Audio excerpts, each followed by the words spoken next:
جب میرا باپ مجھے ڈاکٹر دیکھنا چاہتا تھا تو وہ بڑا عزت کا زمانہ تھا ڈاکٹری کا، کہ ایک عزت تھی، وقار تھا، مقام تھا، اس لیے میرا باپ کہتا پتر بڑی عزت ہے تینوں ڈاکٹر بناونا ہے، بڑی عزت ہے، بڑی عزت ہے تینوں ڈاکٹر بنا۔ اچھا، وہ دیہاتی آدمی تھے، دو باتیں کہتے تھے، بڑی عزت ہے بڑا پیسہ ہے، بڑی عزت ہے بڑا پیسہ۔ وہ اللہ نے پہلے ہی دیا ہوا تھا، لیکن وہ پیسے کا ذوق کس کو نہیں ہے، کس کو شوق نہیں، میرا پوتر تینوں ڈاکٹر بناونا ہے، بڑی عزت بڑا۔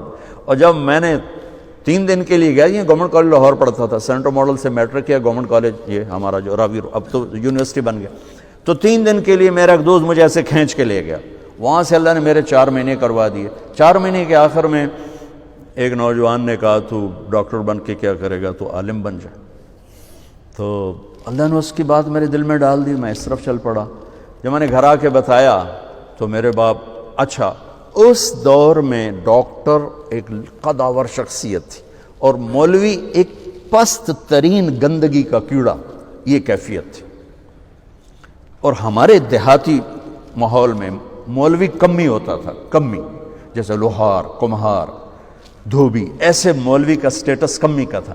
تو میرا باپ کہے تو کمی بڑوں ہیں، تو میری نک وڈھاؤں ہیں، تو کرو کی ہیں، تو میں نے کسے پاسے ران دیونا ہے، جیون دیونا ہے کہ نہیں جیون دیونا۔ سارے علاقے دے ذمہ دار جو ہے میں نے لانتاں کریں دیں کہ تیرا پوتر تو مولوی بندا پیدا بن سی کی۔ تو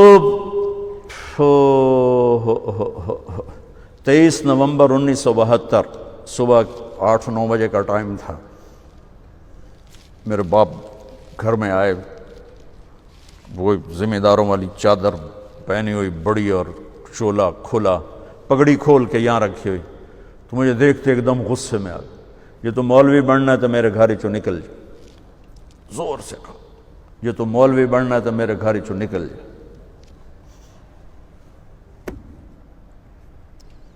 مجھے تو نہیں پتا تھا کہ اللہ تعالیٰ مجھے وہاں پہنچانے والا ہے کہ جہاں ڈاکٹر میرے آگے بیٹھ کے میری بات سنے۔ مجھے تو اس وقت پتہ نہیں تھا کیا ہونے والا ہے میرے ساتھ۔ میں تو اسی طرح ہی نکلا تھا کہ ٹھیک ہے جی میں تیار ہوں۔ تو میرے باپ کی شدت دیکھ کر میری ماں نے مجھے الگ کر لیا کہ تو جا، کوئی نہیں، اللہ تیرا ساتھی ہے۔ 300 روپیہ میں نے دیا، 300 روپیہ بڑی بڑی دولت ہے اس وقت، میں نے 300 روپیہ دیتا کہ جا اللہ تیرا وارث ہے۔ تو میں رائمنڈ آ گیا، یہاں میں تعلیم حاصل کرنے لگا، 8-9 سال یہاں پڑھا۔ سال 2 سال کے بعد میرے باپ بھی بالکل راضی ہو گئے، بہت ہی راضی ہو گئے تھے، بہت ہی راضی ہو گئے تھے۔ اس وقت امیج ڈاکٹر کا ایک بہت باعزت تھا۔ میں ہاتھ جوڑ کے رو کے کہتا ہوں کہ اب ڈاکٹر ایک کاروباری نظر آتا ہے، وہ بھی پیسے کے پیچھے ایسے ہی بھاگ رہا ہے جیسے مال روڈ کا تاجر بھاگ رہا ہے، جیسے لبرٹی مارکیٹ کا تاجر پیسے کے پیچھے بھاگ رہا ہے، وہ بھی ایسے ہی بھاگ رہا ہے۔ کوئی جائز کمائی، جائز محنت کا صلہ لینا کوئی منع تھوڑا ہے، وہ آپ کے رزق حلال ہے۔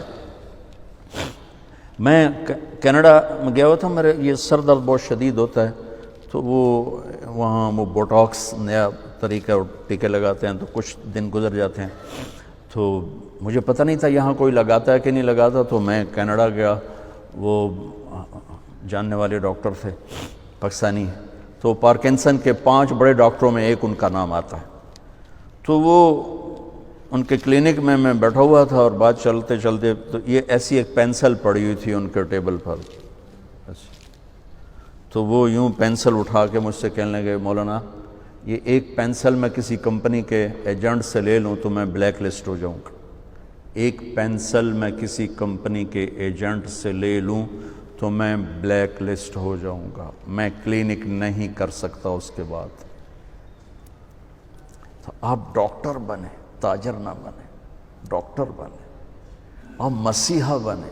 اللہ کی قسم مریضوں کی دعائیں آپ کی نسلوں کو نہال کر دیں گی۔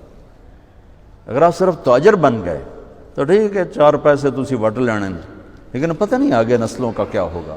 اور اگر آپ مسیحا بنے، ڈاکٹر بنے، مریضوں کی دعائیں لیں، پشتیں آپ کی اس کو بیٹھ کے کھائیں گے کہ دکھی کی دعا اللہ کے عرش کو ہلا دیتے اور درد مند کی دعا فرشتوں کو رلا دیتے۔ اب وہ ہستیاں ہیں جو درد مندوں کی دعائیں روزانہ لے سکتے، اور صرف آج کا دن نہیں گزار سکتے، آپ اپنی نسلوں کو خوبصورت فیوچر دے کے جا سکتے کہ دعاؤں کی طاقت موت کے بعد بھی چلتی رہتی۔